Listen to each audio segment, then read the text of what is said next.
Questa serie di video funge da approfondimento narrativo, filosofico ed introspettivo di Final Fantasy IX. Questo videogioco ha ricevuto l'amore che merita soltanto da qualche anno a questa parte, nonostante una calda accoglienza da parte della critica fin da subito. Purtroppo, molti hanno difficoltà nel superare lo scoglio iniziale della grafica cartunesca, del mondo colorato e dei toni scanzonati. Il mio scopo non sarà quello di farvi cambiare idea riguardo al gioco, al personaggio o l'argomento in questione, ma mi limiterò soltanto a darvi la mia visione delle cose di un gioco che amo con tutto il cuore.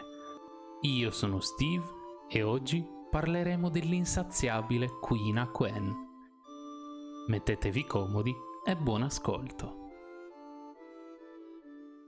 Nonostante il gioco non sia specifico al riguardo, Quina nasce nel 1710 e durante gli avvenimenti di Final Fantasy IX ha quasi 90 anni. E non solo, il sesso non è mai specificato, o meglio, è considerabile, egli stessa un personaggio asessuato. Noi utilizzeremo il pronome femminile in quanto anche la versione italiana agisce così. Non è da considerarsi però propriamente corretto. Cresciuta in una delle paludi dei Q sparse per il mondo, Quina vive sotto gli insegnamenti di Quera, altro membro di questo misterioso clan dotato di appetito e di una passione culinaria insuperabili. Secondo la rivista Ultimania, tutti i membri del clan dei Q hanno Quina nel proprio cognome, cosa che fa pensare come probabilmente anche il personaggio preso in esame lo utilizzi come cognome, chiamandosi invece Quen. Con un insegnante insistente, severo e spesso insofferente, Quina ha più volte lasciato la sua terra natia in cerca di libertà e nuovi sapori da provare, e dopo essersi fatta una cultura in merito, viene persino assunta come capocuoca alla corte di Alexandria, in occasione del 16° compleanno della principessa Garnet.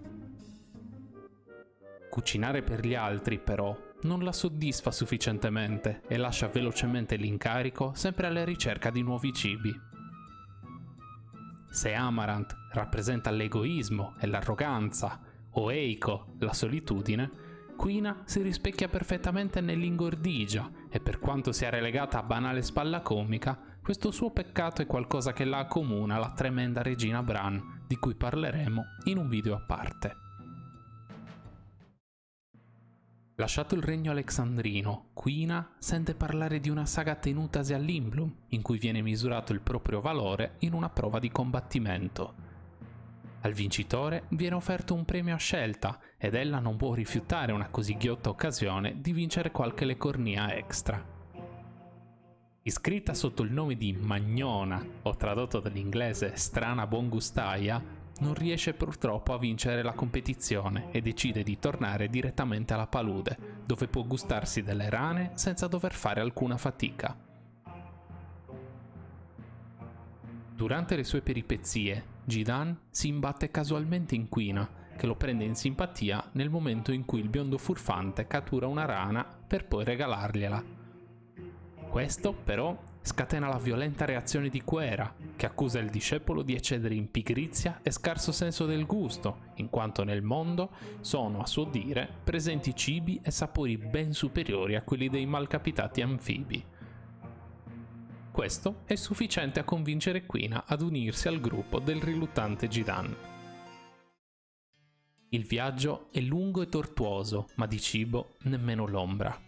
Burmesia, la grotta di Gizamalu e poi Cleira sono teatro di distruzione e morte, e in quest'ultima cittadina Quina rischia di morire in seguito al poderoso attacco di Odino, che spazza la città in cima al leggendario tronco e la cancella definitivamente.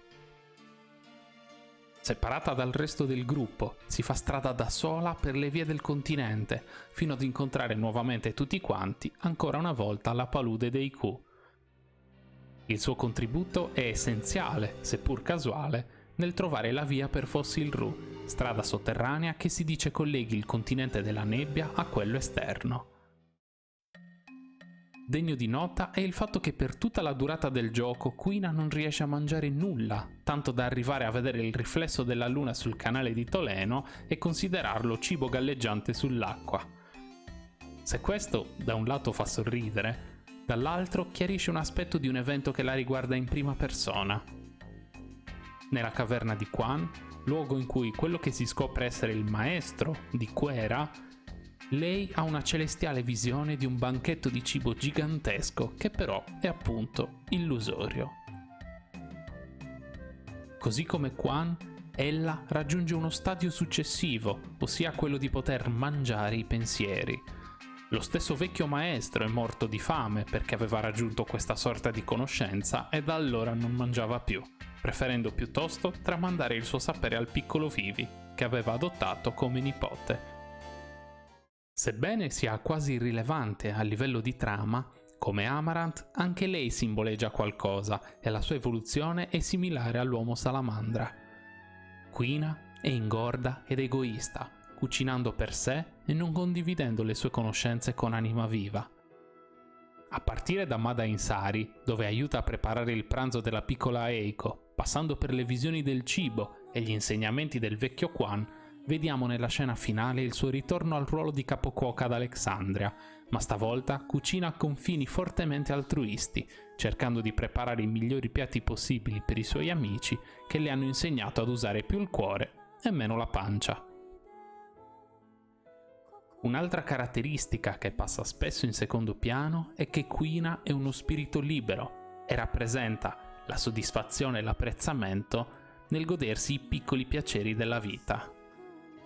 Da un lato, questo modo di essere la rende ottusa e chiusa ai cambiamenti, visto che preferisce un rospo oggi che un principe domani, ma l'altra faccia della medaglia mostra un genuino apprezzamento per qualsiasi cosa, persino cibi normalmente immangiabili. Quina era ingordigia ed egoismo, ma alla fine della sua storia è altruista, genuina e semplice. Se ti è piaciuto questo video, iscriviti al canale, lascia un like, un commento o condividilo. Ci saranno nuovi contenuti di questo tipo e, tramite la sezione commenti, potete consigliarne di nuovi. Ricordate poi che il vostro supporto è sempre apprezzato.